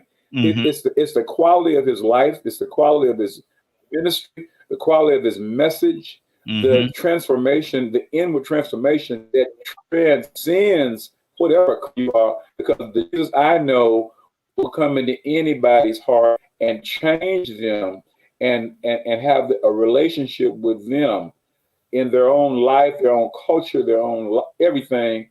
So that Jesus is the one that I serve. And so I think that the race of Jesus is not the key issue. The issue in Jesus is his spirituality, not to deny that he was, and not to underline or heighten the fact that he was, and that he was white, because he wasn't white. But here we go. He is it's spiritual. Absolutely. Finish your thought, brother. I ain't meant to cut you off. I'm sorry about that. Carlos? Oh no, I was through. Okay. Yeah. Rico, you'll read that for me? How many Christians do I guess that's the way he typed it. How many Christians do even follow the? I'm gonna read this the way I think he meant to. Yeah. Okay. See, that's a lie. Read the way he wrote it. I can't. I'm trying to make it come out like. Don't fix it, boy. Don't fix it. How many Christians do even follow the principles of Christianity? Not too many. Wait a minute. Can I please? Go ahead, Toussaint. Go ahead. All of them. I'm gonna just say all of them, because this perception of what Christianity is the misconception of everybody. Preach it, Toussaint. You hear what I'm saying? What Carlos was saying is, when it really comes down to it, God is a spirit, and they that worship him must worship him in spirit and in truth. Now, you can't put a color on that. Come on. What I need to be and what I need to follow is after righteousness. And the person that we know that followed after righteousness in any entity of what we might say religious order would point in the direction of a man called Jesus, Jesus, however you want to call him. Emmanuel, which God was with us. We all know that. So when we talk about a race, Carlos made a point. If he was looking like you, would you follow him? And Christian follow, not the Christian that you know, because I'm not. Because that would allow you to put God in a box, which he is not. Yes, come on. He's not anti-Muslim. Because Muslims know Jesus. Come on. Not the Jesus you're talking about. But one, the righteous Lamb of God.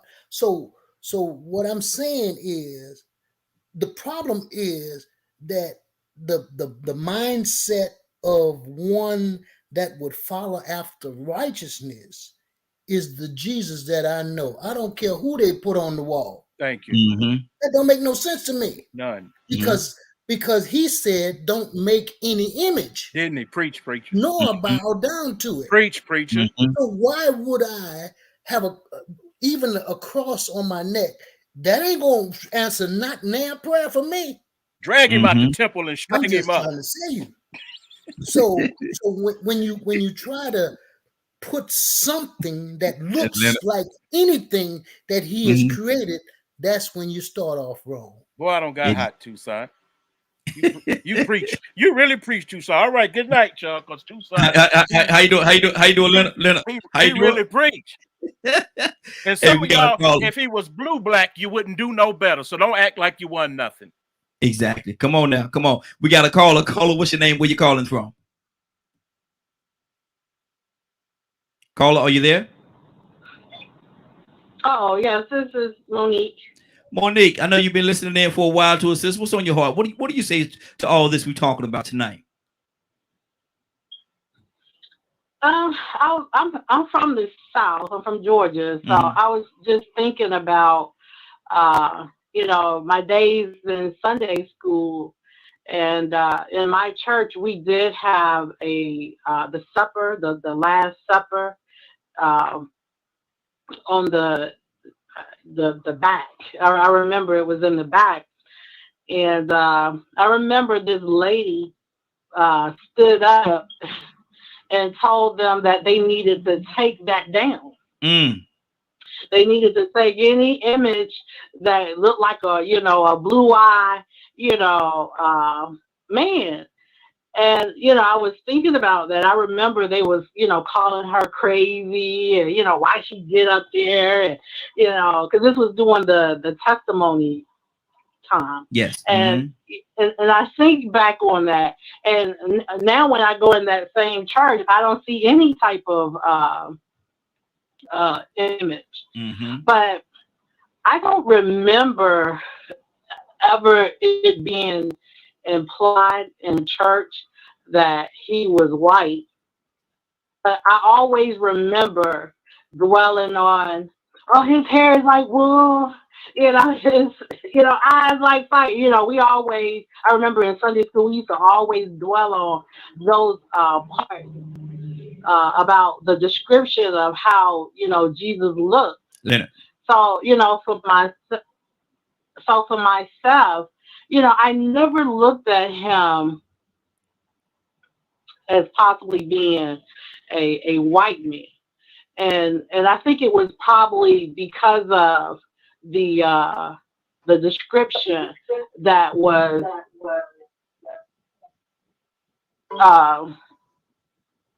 given to us. But then it said that, nobody really, per se really knew, nobody, gave no full description. And then when I looked at the region where a lot of this stuff was supposedly, taking place, and, me, even gone in some of the areas, and I look at the people, today and what they look like, and, read a little bit, and, everybody seemed like they are, they light, they're light, but you can tell they have melanin, in their skin. But, just from me reading, it looks like, they gotten light over time. So to me, I feel like he probably was, somebody with some melanin in their skin, and he could be, he could have been, blue black, but that's how I see that. Okay. And I think images of Jesus came in around about the 1600s, and I think that was around about the time where they started really importing, the African slaves, into the U.S. Okay. And I think that's when they was trying to hone in on, I'm trying to say this right. No. You good. That? You good. Hold on one second. Let me go to a few more people because I got people jumping up and down right now. They really want to get into this thing. So hold on, since you ain't got to go nowhere. Brian, coming to you, brother. What's on your heart? Okay. Unmute yourself, Brian. Unmute yourself. Brian, you muted, brother. Unmute yourself. There you go. Okay. You talking to me? Okay, yeah. Yes, sir. I want to make a comment on ask the young lady a question. If she's still listening. Yes. If all the churches went and put up a melanated Jesus, how many people think would be in them pews? Because of the indoctrination of our people, so-called black Jesus, they'll empty the church out. They wouldn't even come there. Because they'll be like, oh, them folk crazy up in there. They got a black Jesus on the wall. Them folks, boy, people be running all up out the church. Glory, Because we have been taught that Jesus is white. And if we run in, if we go up in a church and see a black Jesus posted up, we're going to get up out of there. You know? But in some people's mind, they're going to be like, hey, them people might be something. And those that stay, they'll get woke up. Those people or something, you know. But this may be a little bit off of what we're talking about. It's kind of relate to Jesus, but right here, this season, right now, you know, just a few days away, all of us will be celebrating this thing called Christmas. I looked into that. I wanted to know where this Christmas thing come from. Oh, I done got knocked off again. Ooh. No. We go. You go ahead. We got. Okay. Anyway, I wanted to know where did this Christmas come from? And I did some research, and I came up with this thing called Saturnalia. Okay, there. And I looked into the Saturnalia, and the Saturnalia said it was time when it's a pagan ritual, it's a pagan tradition. And I asked myself, I said, you know, the God that I serve, he's a good God, you know, the righteous God. And would he smile on me if I participated in this pagan tradition? You know, and that didn't sit right with me.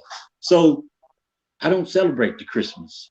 So basically what I'm hearing you say, you ain't getting me no gift. I'm not gonna get you no gift. I'm sorry to say. There you go. But gift giving, but I will say this: gift giving is not just for the 25th of December. It's for every day. God, it's for every day that God bless you to open your eyes and walk upon this earth. Absolutely, it's a blessing. It's a blessing right there, and it's a gift. What you got, and the best gifts come from above. He said, all good things come from above. And guess what? He's talking about love. You know, he's talking about joy. You know, these are things that I want. You know, you ain't got to give me no brand new car to make me happy. Hey, all right, preacher. Hold on, preacher.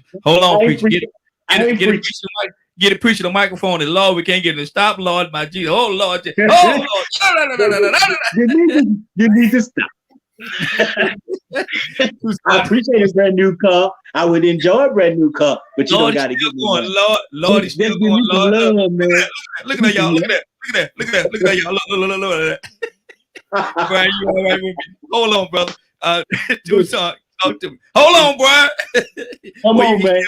He's still ready to go. Lord Jesus. No, man, I just about said all I could say, man. I mean, you know, because just like the blind man that they was asking him the same question. There you go. He winding over and over and over again. They brought his parents in. Come on. Because there was never one that was blind from birth. And they didn't believe him. What happened to you? Well, he says this man called Jesus, he told me to spit on the ground. He spit on the ground, told me to go wash. I can't wash, I come back see it. They said, hold up, wait a minute. Wait a minute. I know something. Wait a minute. Let me ask you that again. Wait, go get his parents. Oh, he's of age. He can speak for himself. This man says, look, I don't know if he a sinner or not. But one thing I do know, I'm going to tell you the same thing I told you before. I was blind. He spit on my eyes. He told me to go wash. I went and washed. I come back seeing. If I tell you again, would you become his disciple? So if he was green, coming as the savior of the world, the question is, would you straighten up? No. Go ahead, Leonard. I'm just so with Toussaint on this. You know, I was teaching adults when I was around 11 years old. And I refused to teach a lie. And if you telling it, I'm going to call you out. I ain't got to come to your church no more. Mm-hmm. I ain't got to fight with you about not one thing. Mm-hmm. Where I once was blind, now I see. That what matters. Yeah. Yeah. So when you're getting the black man never had a problem with who God was. It's the white man that has the problem. Mm-hmm. Okay. Mm-hmm. So I'm gonna let him have his problem, and I'm gonna let him go into that pit if he would like. Mm-hmm. But what I'm not gonna do is fix it for him. That's not my job. You know. So what we're gonna have to do is, I like that. I'm just gonna love who I can. Mm-hmm. I'm gonna do the best I can, because we get too caught up in doctrine. Mm-hmm. Yes, In the Lord. day that brothers and sisters, you know, we got this one thing, and you know, you hear it quite often. Everything in the Bible is true and inspired by God. I hope you don't take that to your grave with you. Oh boy. I hope you do not do that when all this evidence laying all over the place, but you refuse to look. This is the problem. This is they didn't even know which one of them Negroes Jesus was. There you go. Mm-hmm. Because Okay. he hid amongst his own people, didn't he? Okay. Mm-hmm. But It's see, the one. you have to understand the difference when you're reading, and you're reading critically, and you say, wait a minute, some don't fit. That's how you know it don't fit. And you know see, how many versions of the Bible they have? Which one you gonna pick?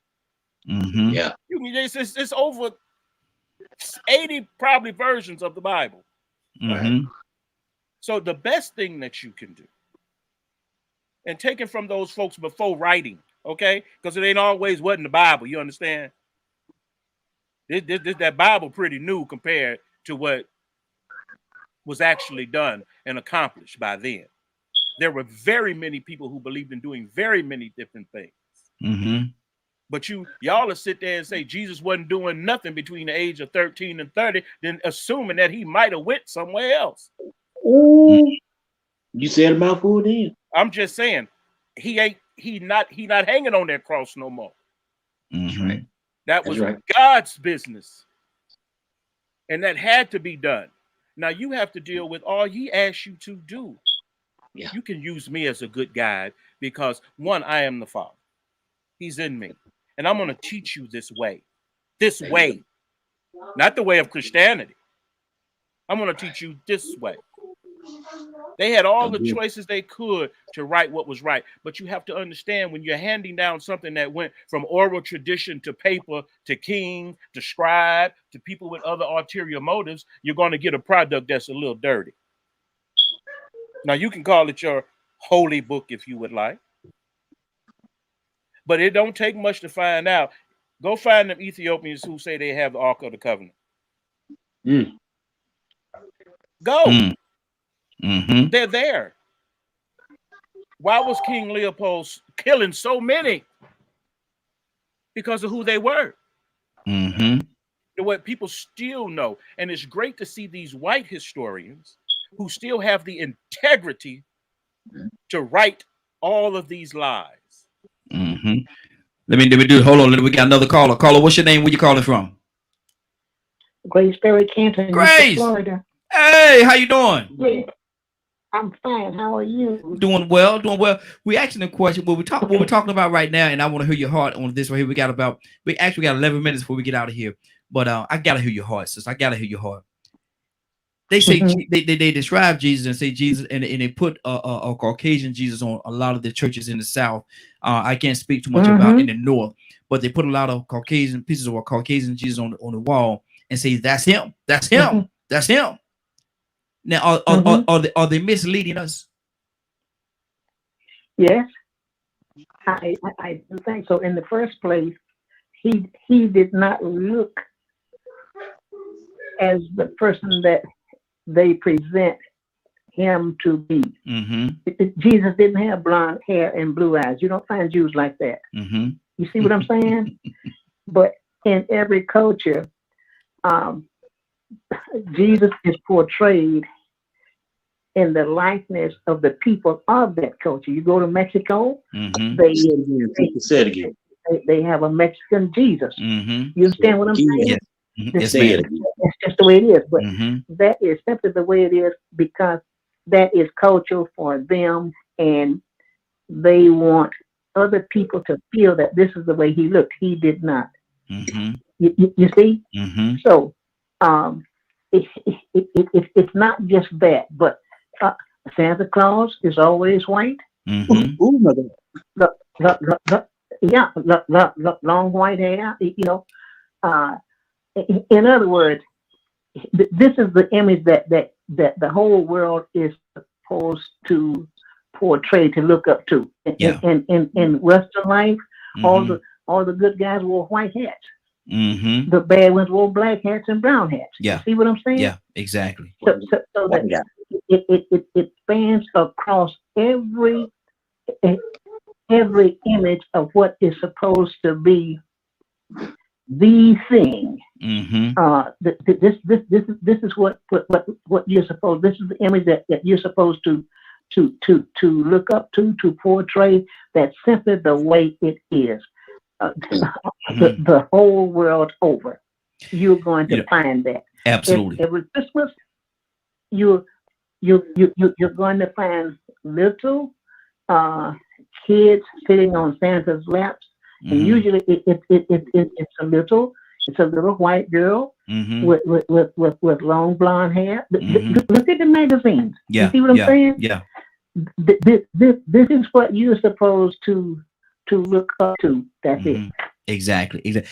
And you know, she said something. Give me one second. She said something about Santa Claus, and one of the things that I find so amazing, ironic, if you will, however you want, whatever word you want to use, is how Santa and Satan have the same letters. Man, they just rearranged. Go ahead, Leonard. I find that to be very amazing. Exactly. Well, you opening up a can of worms right there. That's simply the way it is. This is what you're supposed to look up to. This is what is proper. This is what is accepted. This is the way it's supposed to be. Mm-hmm.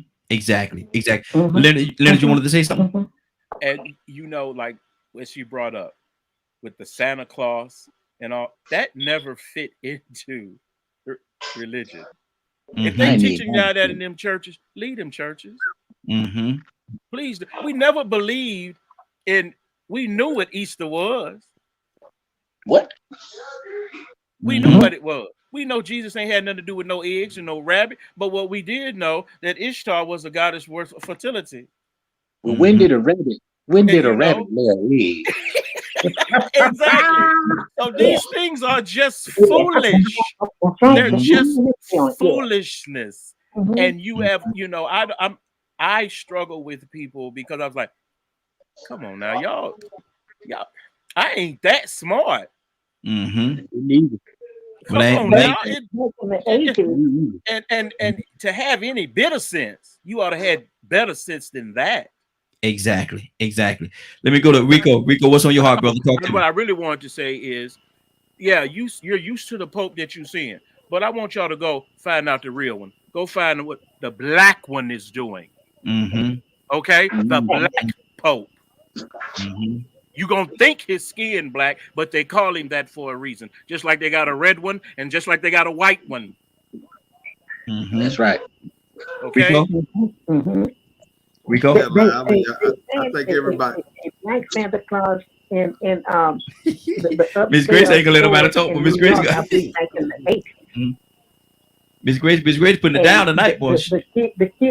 The kids didn't want to go to him because they had never seen a black Santa Claus before. Mm-hmm. You see, but every race has somebody that is in their image. You go to Europe, you will see a German-looking Santa Claus, a German-looking Jesus. You see what I'm saying? Mm-hmm. Every race except ours has a Santa Claus that is accepted in the culture except ours. Check it out. Exactly. Rico? See, that's why I say, man, white supremacy is a science. It's a science more than anything. It's a weird science because you can go and read the words yourself, like Monique said, and like Grace just said. You can get the definition. You can also know that they call them Hebrews. They didn't call them Jews. But guess what we already done did? We can adapt it and conform And now that's just the way things are. And so we've been repeating Jew. That didn't even exist. Yeah. Hebrew. Yeah. So, I mean, you know, it really goes to show you how the science of white supremacy work influence and subconscious programming. Because, you know, they made, I'll put it this way. I can remember when I was younger, and me and Brian, we come from a small black community that was blackity black, all black. And only black town in Alabama. If we went to someone's home and they had a black Santa Claus in there, man, we probably would look at it strangely. That's when we were young. So, you know, you think about what that does to that young computer, those images that you take in, and you automatically assume. Here it is, you see this picture of this white man in a robe looking all passive, standing amongst sheep. What is right. You know, it's hard to avoid feeling some type of empathy for that person or that culture. And then on top of that, from that image that you see, you get a trusting feeling because this is what he looked like. So I mean, you know, that subconscious programming, man. Like I said, it worked. You know, that's just a mind thing. It's a mind thing. Exactly. And it's hard. It's hard waking up from it. It's hard waking up from it, but that is the purpose in us having these conversations. Is as we get older to wake them up, and then as time goes on, when those young children see it, they won't look at it so strange. They won't run away from it because I ran away from it myself. Why? Because I was used to seeing white all the time on TV, television shows, you name it. And so, you know, it's a program and it's a science that we have to wake up from, you know, and learn to stop adapting and conforming to it. Exactly. I want to ask Ms. Grace. I want to ask Ms. Grace a question before we go. Ms. Grace, do you have a chimney on your house? Do I have what? A chimney on your house. No, I don't have a chimney on my house. So how is Santa Claus come down your chimney and leave you a whole bunch of presents under your tree? I did not have a chimney on my house. So I couldn't believe in that Santa Claus thing. It just didn't fit right with me. Yeah. And of the size that they show you, they show you that he is of a certain size. And I don't think that the man of that size gonna be to come down anybody's chimney anyway. He gonna get stuck. And he shall be coming up out of that clean. Yeah. Yeah. Listen. You don't come down a chimney and you are clean and leave toys and then go back up the chimney and you're clean when you go to the next person's house. Exactly. It's the image. It's a mind thing. No footprints or anything. Listen, we got to get out. We got to get out of here, man. It's 59. I want to go around and give everybody an opportunity to say what they want to say in their closing. Just for the record, y'all, I had four topics. I did have my 4 topics. We got on this and we couldn't get off of it, but we'll use these topics. We'll use the same topic next week, and we'll continue it from there. Let's go to the phone line first. Monique, what would you like to say in your closing? I don't have anything. I enjoy listening to everyone today. Once a night. Good deal. Miss Grace, anything in your closing? Portray people from your own culture. That's the only way it's ever going to sink in. Just look around you and be grateful and look at our greatness. We had the first civilization and everything else derived from that. Absolutely. You see? So portray your own culture. Absolutely. Let's go to let's go to Brian in your closing, sir. My closing is this: don't be a block of wood and just point the way. Because the person that I follow, he left his footprints clearly cut so that you'll know that he went that way. Follow the money. Very good. Exactly. Carlos, in your closing, sir.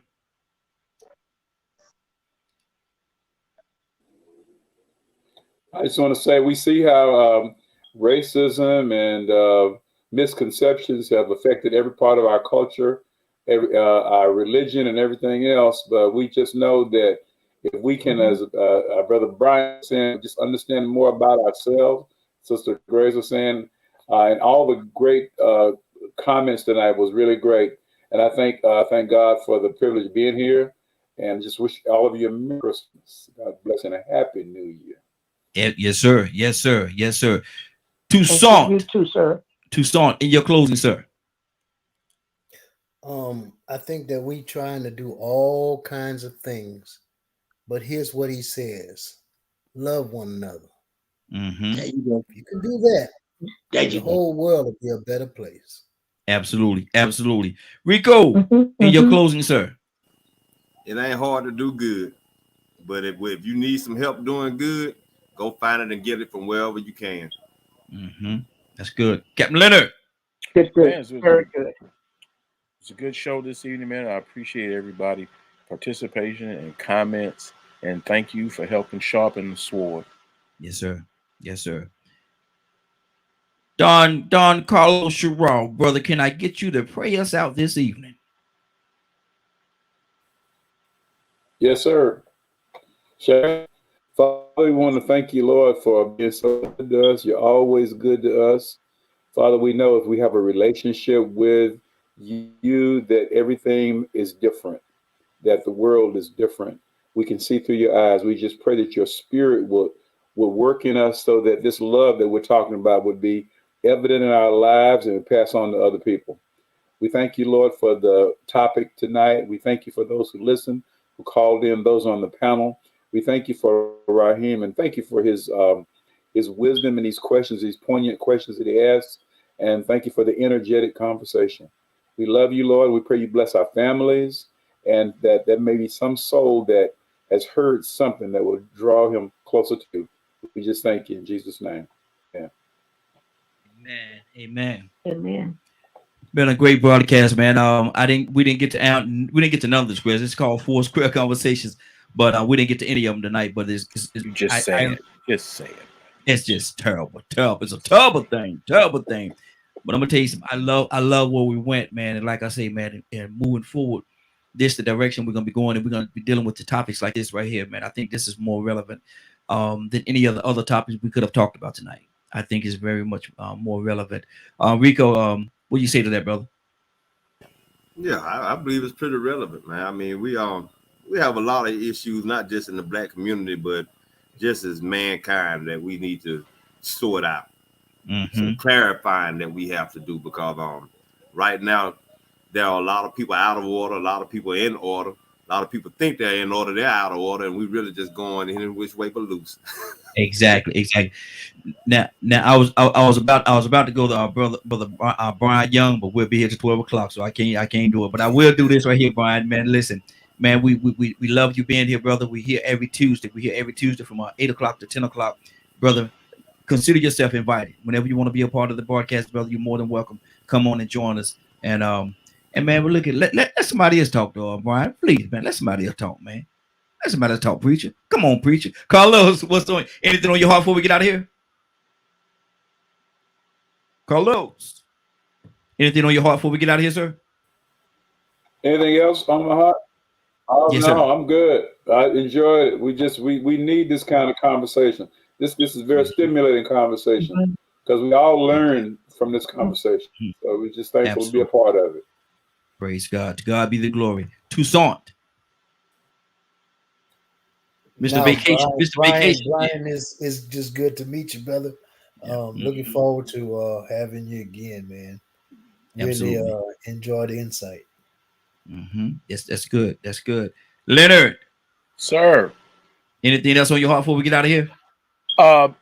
No, not really. Be looking forward to seeing you all in the morning. What is it? It's called what's called, Rico? The Way Out Wednesday.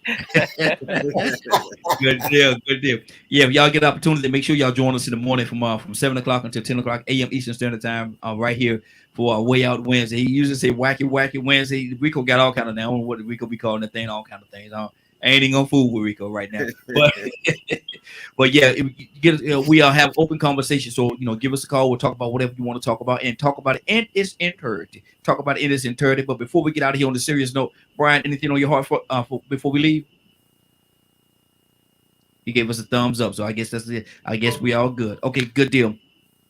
I want to thank you. It is now 10:05. I want to thank everybody for joining us. And more than that, I want to thank you for allowing DKM Media Group and Associates and Real Men Being Men for being a part of your evening. It's 10:06. You're about to exit the Real Men Being Men. But before you go, I want you to do me two favors, if you will.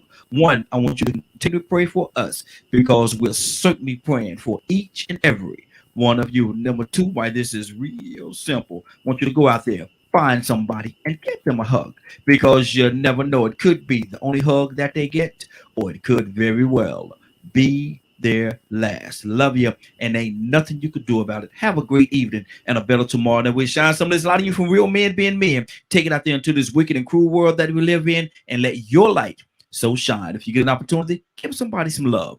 You just might find some love in return. Won't that be a beautiful thing? Y'all have a great evening. Talk to you in the morning. Looking forward to seeing you in the morning. Have a great evening. God bless you. Be blessed and take care of each other.